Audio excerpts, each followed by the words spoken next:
देश के कई राज्यों में अनोखे तरह से मनाया जाता है दशहरा सेलिब्रेशन। देखने विदेशों से आते हैं सैलानी। देश और दुनिया में दशहरे का त्योहार पूरे धूमधाम से मनाया जा रहा है। इस त्योहार को पूरे भारत में अलग अलग तरीके से मनाया जाता है। देश की कई जगहों पर दशहरे के त्योहार को हर्षोल्लास और भव्यता के साथ सेलिब्रेट किया जाता है। वहीं विजयादशमी की जश्न में शामिल होने के लिए लाखों की संख्या में सैलानी एक जगह से दूसरी जगह जाते हैं और दशहरे के इस पावन पर्व को मनाते हैं। देश की कई जगहों पर दशहरे को अलग अलग नामों से भी जाना जाता है, जिसमें विजयदशमी, दशहरा, दसईं आदि नाम शामिल हैं। दशहरा हर साल नवरात्रि के अंत में मनाया जाता है। देश की इन बहुचर्चित जगहों दशहरे का त्योहार कैसे मनाते हैं, आइए जानते हैं।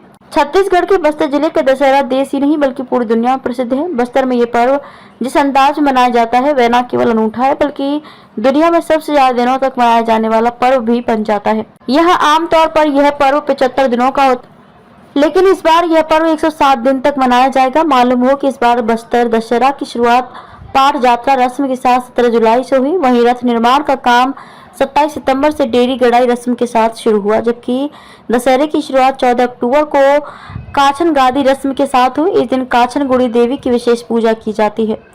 कोलकाता। पश्चिम बंगाल में दशहरे का त्योहार पूरे धूमधाम से मनाया जाता है। यहाँ दुर्गा पूजा का एक अलग ही महत्व है।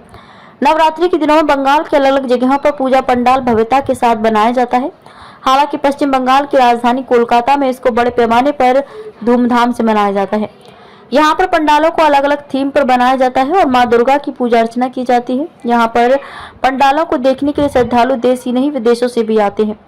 पश्चिम बंगाल में दशहरा के अंतिम दिन सिंदूर खेला का बहुत ही पुरानी परंपरा रही है, जिसमें महिलाएं एक दूसरे को सिंदूर लगाती हैं और मिठाई खिलाती हैं। मां की विदाई की खुशी में सिंदूर खेला मनाया जाता है। महाआरती के बाद विवाहित महिलाएं देवी के माथे और पैरों पर सिंदूर लगाती हैं, फिर एक दूसरे को सिंदूर लगाने की परंपरा है।